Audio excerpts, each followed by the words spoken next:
C'est une tradition, le championnat de France de la montagne débute à Bagnols-Sabran. Le programme des montagnards est une nouvelle fois chargé en 2010 avec 13 manches au calendrier. Nouveauté cette année avec le championnat A pour les monoplaces et le championnat B pour les voitures fermées. Consacrons-nous dans un premier temps au championnat A. Tous les observateurs s'attendent à une lutte acharnée entre Lionel Régal, quintuple champion de France en quête d'un 6e titre consécutif, Sébastien Petit et Nicolas Schatz, l'espoir échappement, le petit jeune qui monte.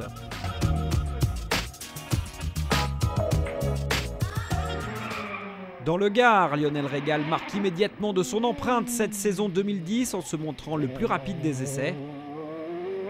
La première montée de course confirme la hiérarchie. Régal pointe devant Schatz et Petit.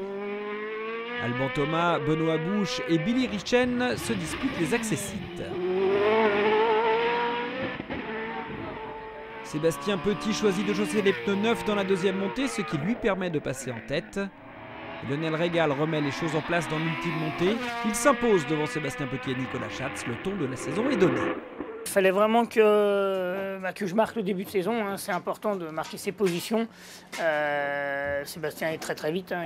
On est vraiment dans des temps qui sont super bien. Moi, je pense que la piste a un peu changé, mais je pense que ça faisait un nouveau record. C'est même presque sûr. Avec les acquisitions de données, on est capable de dire qu'en fait, c'était un nouveau record. Donc pour moi, je suis vraiment super satisfait. Battre Lionel Régal, cela devient donc l'objectif de tout le monde au col Saint-Pierre. Le Lyonnais de nouveau le plus rapide lors de la première montée de course est immédiatement mis au parfum par Nicolas Schatz. Le record détenu par Bernard Chambéraud datant de 2004 tombe lors de la dernière montée. Nicolas Schatz réalise la course parfaite. Il s'impose et s'affiche comme un prétendant logique au titre. Bravo, merci à toute l'équipe. Je me sens super bien. Je suis évidemment heureux d'avoir gagné cette course et puis d'avoir battu le record de Bernard Chambéraud qui datait de 2004. C'était le dernier record que Lionel Régal n'avait pas battu. J'ai passé un super week-end avec une voiture qui enfin fonctionnait comme je le souhaitais. Je me suis absolument régalé ce week-end, j'ai pris beaucoup de plaisir. Et puis à la clé, une magnifique course, quoi. Donc c'est que du bonheur. J'espère me retrouver dans cette situation plusieurs fois cette année.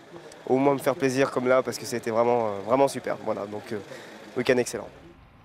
À Brèche-Villers, en Lorraine, Lionel Régal réagit immédiatement en renouant avec la victoire. Il a cependant fallu batailler ferme face à Nicolas Schatz, premier à l'issue de la première montée de course.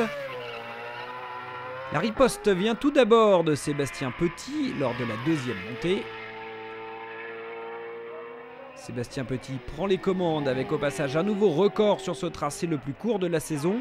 La dernière montée est somptueuse. Premier des trois à s'élancer, Petit améliore encore. Nouveau meilleur temps et nouveau record du tracé. Lionel Régal se présente à son tour sur la ligne d'arrivée. Il prend tous les risques et cela paye. 48-144, meilleur chrono et nouveau record. Reste à attendre le temps de Nicolas Schatz. Le Mâconnais échoue à 13 millièmes seulement de Lionel Régal qui l'emporte. Le bras de fer entre Régal et Schatz perdure en Normandie à Hébé-Crevon. Un tracé où Lionel Régal est invaincu depuis 8 ans. Et Alban Thomas nous fait découvrir cette montée d'Hébé-Crevon à bord de sa F3000.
comme toujours depuis le début de cette saison folle, tout se joue dans l'ultime montée. Une touchette anéantit tous les espoirs de victoire de Sébastien Petit. Avant-dernier à s'élancer, Lionel Régal améliore, il met la pression sur Nicolas Schatz. Seulement ce dernier réalise un temps canon. Il pulvérise le record et remporte cette course devant Lionel Régal et Sébastien Petit. Un coup à toi, un coup à moi. Lionel Régal et Nicolas Schatz en sont à 2 victoires chacun. 4 points seulement séparent les deux pilotes. Je suis tombé sur un Nicolas Schatz qui est vraiment exceptionnel, très très fort, très solide, avec une dernière montée digne d'un vraiment très très grand pilote. Et bon, je perds pour à peu près 2 dixièmes, donc c'est un peu dommageable. Mais bon, sachant que je l'ai battu pour 13 millièmes seulement à Abrèche-Villers, j'ai pas trop à me plaindre. Je pense que ça va vraiment augurer une saison assez exceptionnelle. À la Pommeraye sous la pluie, les choses démarrent mal pour Nicolas Schatz qui part à la faute en essai. La météo est plus clémente durant les 3 montées de course. Malgré un problème de boîte de vitesse lors de la 2e ascension, Lionel Régal fait le boulot dans la dernière. Il s'impose pour la 8e fois en Anjou. Grâce à la belle performance de Sébastien Petit, 2e devant Nicolas Schatz, Lionel Régal creuse l'écart au championnat. Direction la Bretagne, à Saint-Gouénot, un tracé que nous fait découvrir Benoît Bouche.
Dès la première montée de course, Lionel Régal améliore le record du tracé. Il faut dire que cela fait 25 ans que cette manche ne compte plus pour le championnat de France. Ni Nicolas Schatz, ni Sébastien Petit, victimes d'une légère touchette, sont en mesure de rivaliser. Lionel Régal se détache avant de se rendre chez lui en Beaujolais. Cependant, avec 2 victoires consécutives, Lionel Régal va embarquer 30 kg de lest dans le Rhône. Sébastien Petit et Nicolas Schatz savent donc qu'il faut profiter de cette occasion pour reprendre des points à Lionel Régal. La première montée tombe dans l'escarcelle de Sébastien Petit. Régal et Schatz sont déjà loin. Petit semble donc se diriger tout droit vers son premier succès de la saison. Tout le monde opte pour des pneus neufs lors de la 2e montée, mais Sébastien Petit conserve l'avantage. Il enfonce même le clou lors de la 3e et ultime montée. L'Isérois améliore son propre record établi ici en 2009. Lionel Régal et Nicolas Schatz s'inclinent, mais Régal prend encore quelques précieux points à Nicolas Schatz. Plus de lest pour personne à Vuillafan. En course, Sébastien Petit lance les hostilités et bat le record du tracé d'entrée de jeu. Mais Nicolas Schatz fait encore mieux, tandis que Lionel Régal n'est que 3e. Rien ne change lors de la 2e montée, alors les 3 protagonistes donnent tout dans la 3e. Régal et Petit ne parviennent pas à faire trembler Nicolas Schatz. Il a course gagnée, mais améliore encore le temps de référence, histoire de montrer que c'était bien lui le plus fort à Vuillafan.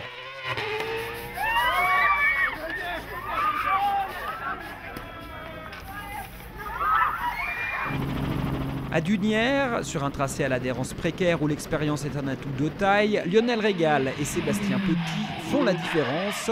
pendant que d'autres, à l'image de Benoît Bouche, tapent. La stratégie agressive de Nicolas Schatz, parti immédiatement en pneu neuf, ne s'est pas avérée payante. Lionel Régal s'impose pour la 5e fois de la saison devant Sébastien Petit, de nouveau 2e, puis Nicolas Schatz. Ce regain de forme de Sébastien Petit depuis Beaujolais joue en la faveur de Lionel Régal. De course en course, l'écart face à Nicolas Schatz ne cesse de grandir. Le Mont d'Or est la plus célèbre épreuve de la saison, c'est celle qu'il faut remporter. Nicolas Schatz maîtrise les essais, mais Lionel Régal prend les choses en main en course. Pour Sébastien Petit, c'est plus compliqué, il sort de la route et capitule. Lionel Régal remporte ainsi le Mont d'Or. Il se dirige, grâce à cette 6e victoire de la saison, tout droit vers un 6e titre de champion de France de la montagne. Au championnat, je me dirige vraiment vers mon 6e titre. D'après les calculs, il faudrait seulement une 4e place à Champs-Rousse pour être titré. Donc pour moi, c'est vraiment, je suis vraiment super content, quoi. 6 titres consécutifs, je suis vraiment super fier et j'espère qu'on va pouvoir fêter ça à Champs-Rousse. Je suis vraiment super content de cette année. Seulement à 37 ans, Lionel nous a quittés trop tôt, bien trop tôt même, lors de la course de côte de Saint-Ursanne en Suisse. C'est le cœur lourd et sans réelle motivation que ses amis se retrouvent à Champs-Rousse, car même s'il n'est plus là, la course continue et c'est certainement ce qu'il aurait voulu.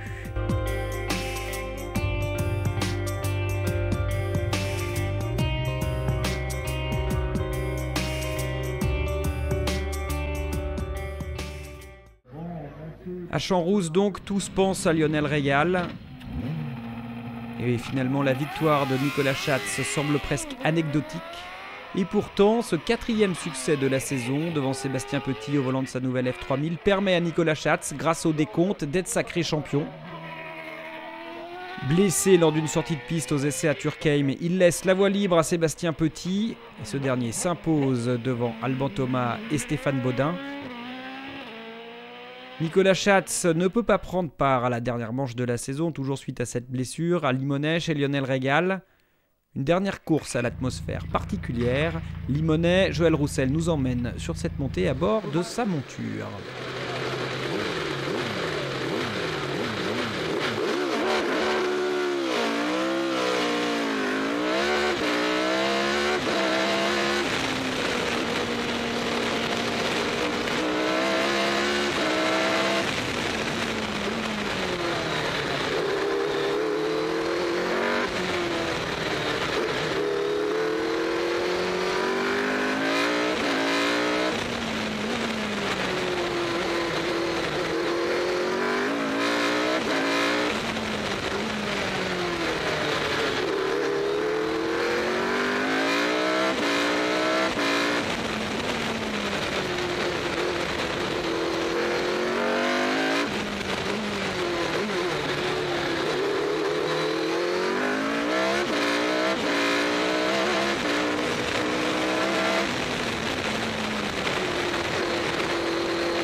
Sébastien Petit est donc le logique favori de cette course. Cependant, suite à un problème de boîte de vitesse, il doit attendre la dernière montée pour prendre l'ascendant sur Stéphane Baudin et Billy Ritchen.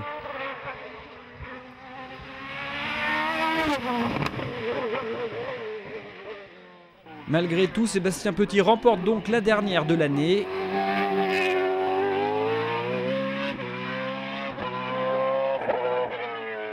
Dans la douleur, le titre revient à Nicolas Schatz pour la première fois champion de France de sa carrière.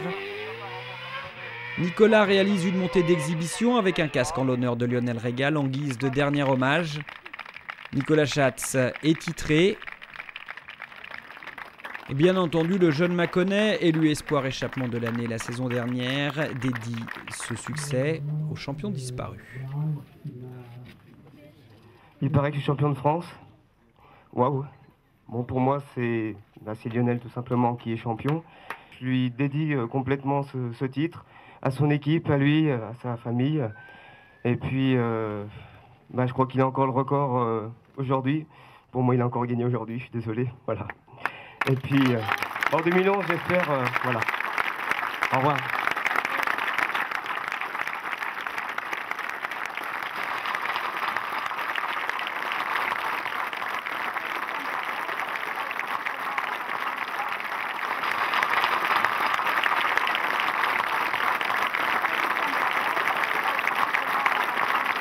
Enfin, en championnat A, comment ne pas évoquer la lutte en sport proto?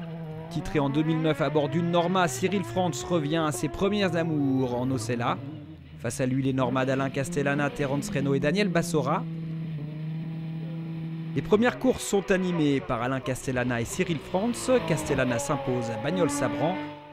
Cyril Frantz au col Saint-Pierre, puis à Brèche-Villers. Et Bécrevon et La Pommeraye sont pour Alain Castellana.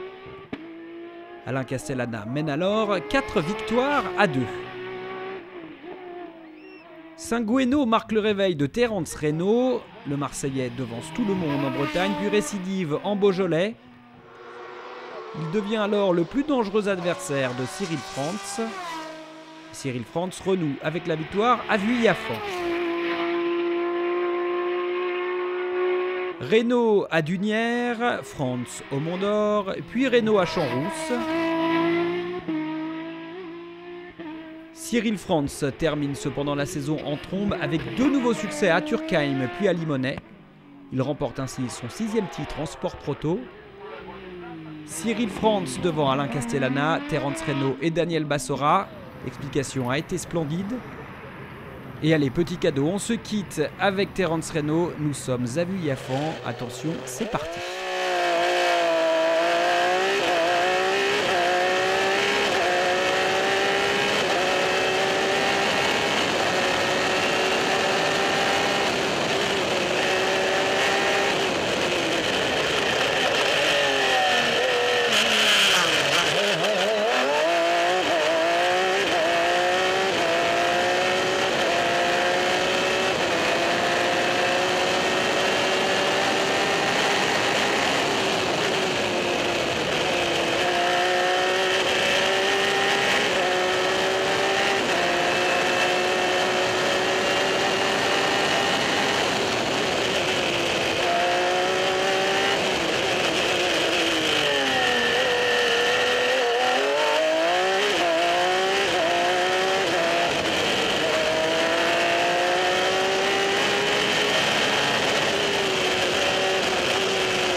Cette saison, les voitures fermées concourent pour un titre de champion de France dans le cadre du championnat B. Les groupes A, les GT de série, les F2000 et les groupes N s'affrontent.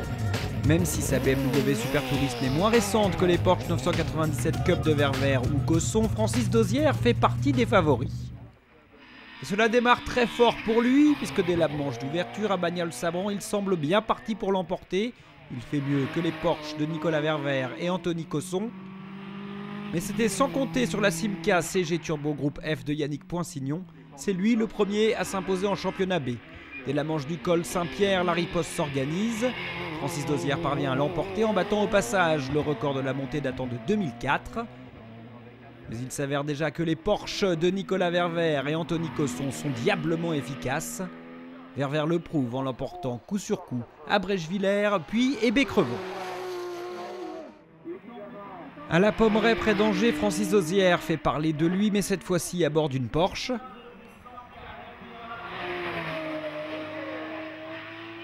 Nicolas Ververt, toujours bien positionné, reprend sa marche en avant à Saint-Gouénot puis dans le Beaujolais. Il doit néanmoins s'incliner à Vuillafan face à l'impressionnante Opel Astra DTM de Daniel Bourgeot. Ce dernier confirme à Dunière, il a compris le mode d'emploi de son Opel et il le prouve.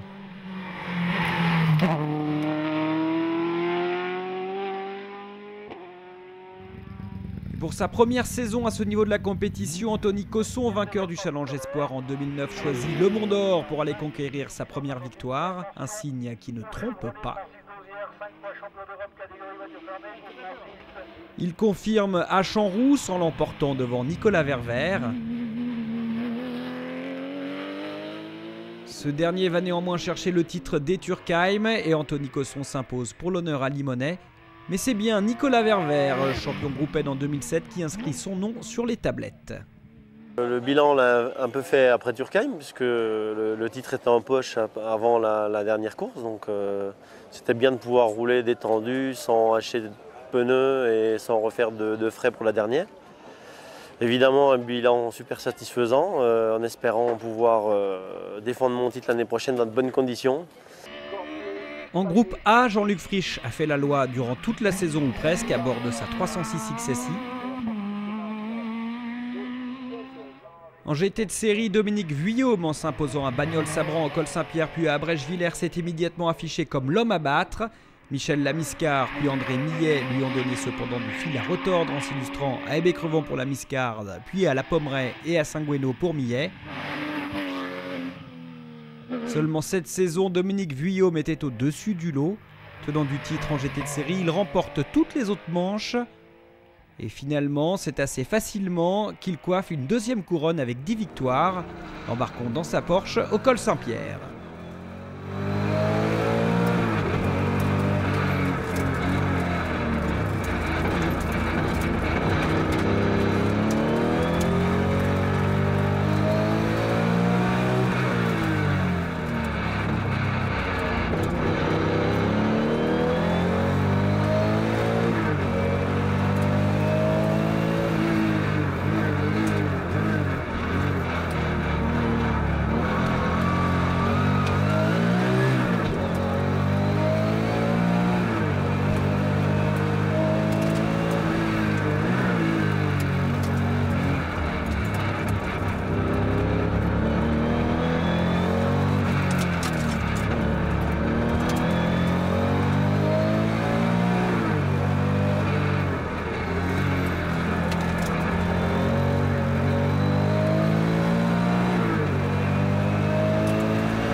Vainqueur du groupe N en 2005, troisième en 2007 et deuxième en 2008 puis 2009, Pascal Cat a croisé le fer toute la saison avec Guillaume Mouche. Au succès de Cat à Bagnols-Sabran puis au col Saint-Pierre, Mouche répond par 2 victoires, une à Brèche-Villers puis une à Hébé-Crevaux. Pascal Cat reprend l'ascendant à la Pommeraye, mais Mouche fait coup double à Saint-Gouénot puis dans le Beaujolais.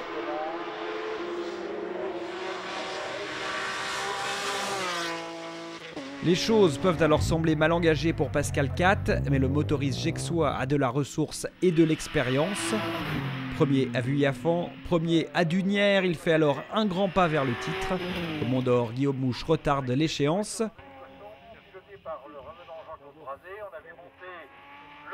Mais à Champs-Rousse, un troisième homme entre dans la danse en la personne de Louis Grandjean qui l'emporte.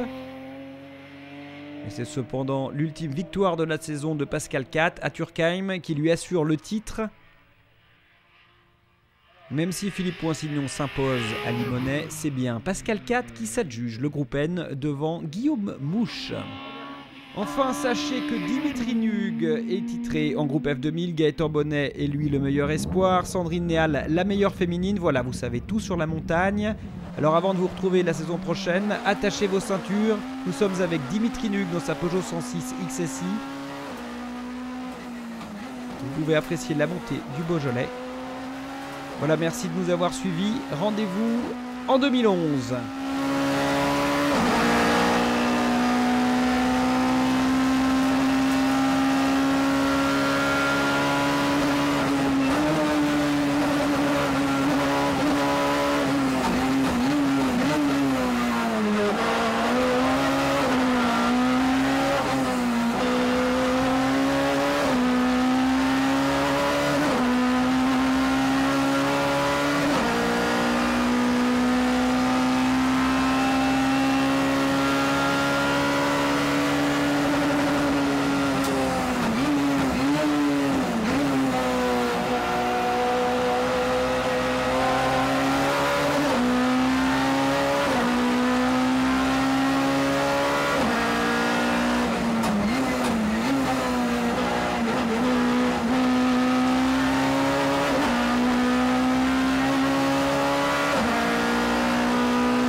Pareil à la vidéo, mais là,